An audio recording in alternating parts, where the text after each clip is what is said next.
Selamat pagi teman-teman semua dan Miss Sofi selaku dosen pengampu mata kuliah Teknik Supervisi. Pertama-tama izinkan saya untuk memperkenalkan diri saya serta para anggota dari kelompok kami yaitu kelompok 4. Kelompok kami terdiri dari 5 orang antara lain Vincent Claudius, Jessica Meliana, Bella Angelia, Stefani Dianwijaya, dan Fionitan. Di video ini, kami akan menjelaskan pandangan-pandangan yang kami dapati selaku para petinggi hotel dalam menangani permasalahan yang terjadi dan juga memberikan beberapa solusi yang dapat dilakukan oleh pihak hotel. Selanjutnya, rekan saya Stefani akan membahas tentang studi kasus yang kami dapatkan. Jadi kami kelompok 4 mendapatkan studi kasus sebagai berikut. Mobil hotel sedang keluar semua mengantar tamu dan tim sales. Di saat itu ada tamu yang harus mengejar pesawat dan sudah bayar untuk transport out. Anak buah mengambil inisiatif untuk meminjam mobil dinas wakil general manager. Tentu itu salah, namun bersikeras tindakannya adalah memberikan servis dan tidak mau diberi sanksi. Dalam kasus ini, kami menerapkan salah satu gaya kepemimpinan, yaitu demokratis. Sebelumnya, saya akan menjelaskan 4 tipe kepemimpinan dan perbedaannya. Yang pertama ada gaya kepemimpinan autokratis. Kepemimpinan ini adalah gaya kepemimpinan di mana seorang pemimpin memiliki kendali penuh untuk menentukan kebijakan dan prosedur, memutuskan tujuan apa yang ingin dicapai, dan mengarahkan serta mengawasi semua kegiatan organisasi, tanpa partisipasi dari bawahan.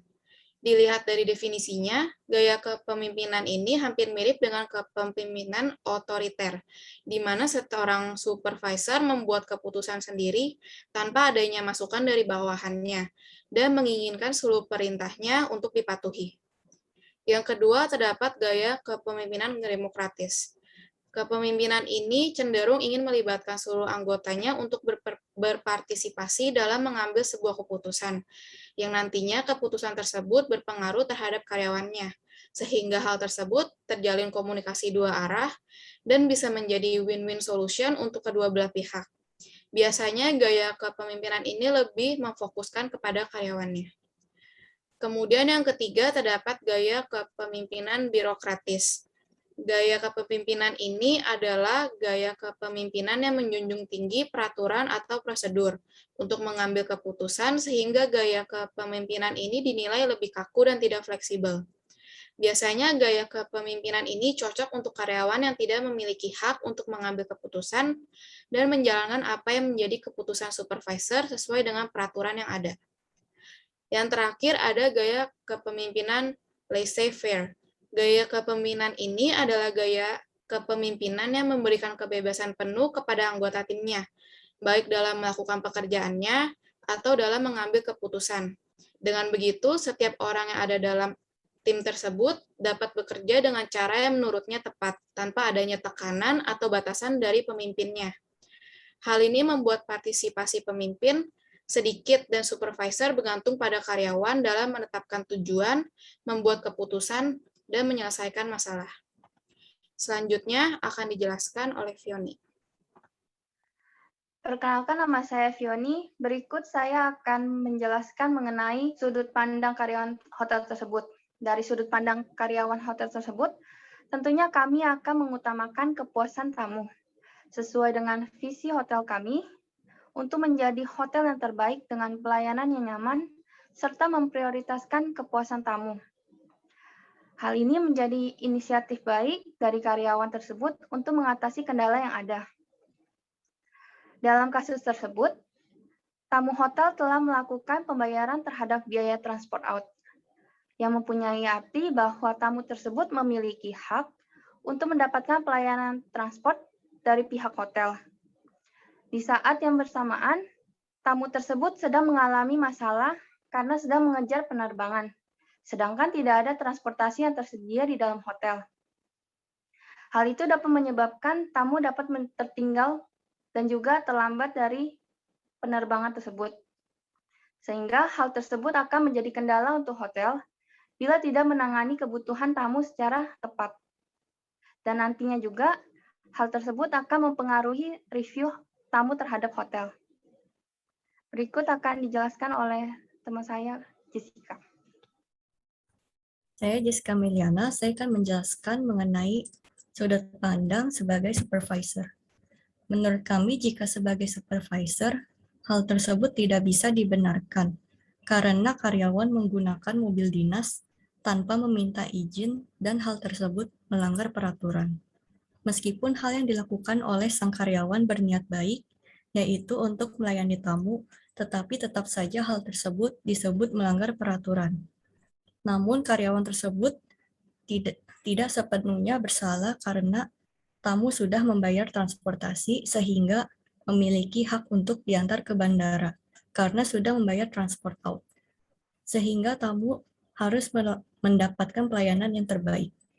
Tindakan yang salah dari karyawan tersebut adalah menggunakan mobil dinas tanpa izin dan termasuk melanggar peraturan. Karena jika terjadi sesuatu saat menggunakan properti milik hotel tanpa meminta izin, seperti contoh jika mobil tergores, apakah karyawan tersebut ingin bertanggung jawab atau tidak.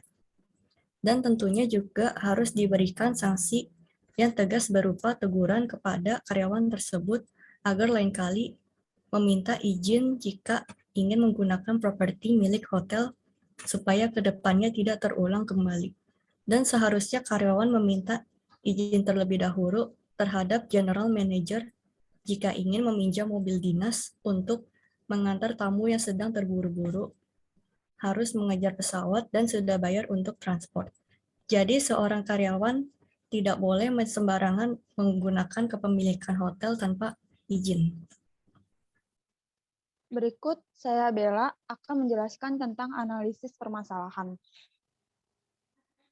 Berdasarkan analisis permasalahan tentang hotel kami, sesuai dengan tipe kepemimpinan yang kami pilih, yaitu demokratis, kami menyarankan untuk mengadakan komunikasi dua arah. Karena kondisi dan perilaku yang dimiliki karyawan sangat menentukan kinerja suatu hotel. Menurut kami, perlu adanya apresiasi bagi karyawan tersebut yang memiliki niat inisiatif di saat genting demi kepuasan tamu hotel. Apalagi tamu tersebut telah membayar fasilitas hotel untuk layanan antar jemput bandara.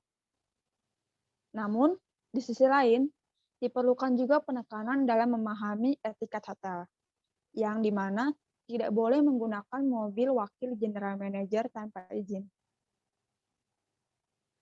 Dari permasalahan tersebut, kami mengaitkannya dengan teori perilaku OCB, Organizational Citizenship Behavior, yang didefinisikan sebagai perilaku kebebasan karyawan di luar job description yang seharusnya dilakukan karyawan, tetapi juga berkontribusi kepada lingkungan psikologis dan sosial tempat kerja. Penerapan budaya pembelajaran OCB tersebut menuntut karyawan untuk selalu belajar dan mengembangkan diri.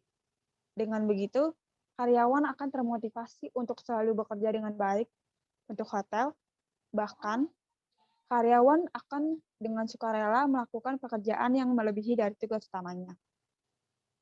Dengan kata lain, semakin tinggi budaya pembelajaran OCB yang diterapkan di dalam organisasi, maka karyawan dapat mendiskusikan kesalahan-kesalahan mereka dan memberikan umpan balik secara terbuka. Berikut solusi akan dibahas oleh Vincent Claudius. Selanjutnya, saya Vincent Claudius akan menyampaikan pendapat-pendapat kami dan juga menjelaskan solusi-solusi yang kami temukan untuk mengatasi masalah ini. Jika suatu saat terjadi lagi, solusi yang kami temukan yang pertama adalah mencari vendor lain yang dapat melayani jasa antarjemput bandara di waktu yang bersamaan. Contohnya seperti GrabCar, GoCar, taksi Bluebird, dan lain-lain. Setelah menemukan vendor sebagai opsional, kita dapat memberikan fee lebih untuk pihak driver dan juga menyampaikan pesan penting agar membantu tamu hotel dapat sampai di bandara tepat waktu.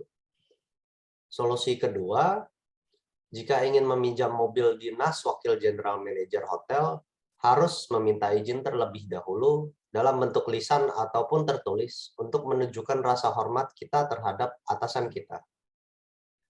Yang selanjutnya, kembali lagi kepada rekan saya, Bella, untuk menyampaikan kesimpulan yang kami dapat. Kami menyimpulkan bahwa tindakan inisiatif karyawan tersebut adalah demi memberikan pelayanan yang terbaik bagi tamu hotel kami yang sudah membayar fasilitas hotel. Karyawan tersebut seharusnya bisa mencari vendor lain untuk transport out dengan memberikan tambahan fee agar mobil tersebut bisa cepat datang. Namun, kesalahan yang dilakukan oleh karyawan tersebut adalah meminjam mobil wakil general manager tanpa izin. Maka, alangkah baiknya apabila karyawan tersebut meminta izin terlebih dahulu untuk menunjukkan sikap hormat terhadap atasannya. Jika tidak, hal tersebut akan menjadi contoh yang buruk bagi karyawan yang lain untuk berbuat sewenang-wenangnya tanpa izin menggunakan properti hotel lainnya. Demikian hasil analisa pengambilan keputusan kelompok kami terhadap kasus karyawan yang menggunakan mobil wakil general manager untuk mengantar tamu yang telah melakukan pembayaran transfer out. Mohon maaf bila ada salah kata ataupun perbuatan yang kurang berkenan. Terima kasih untuk perhatian teman-teman semua. Sampai jumpa.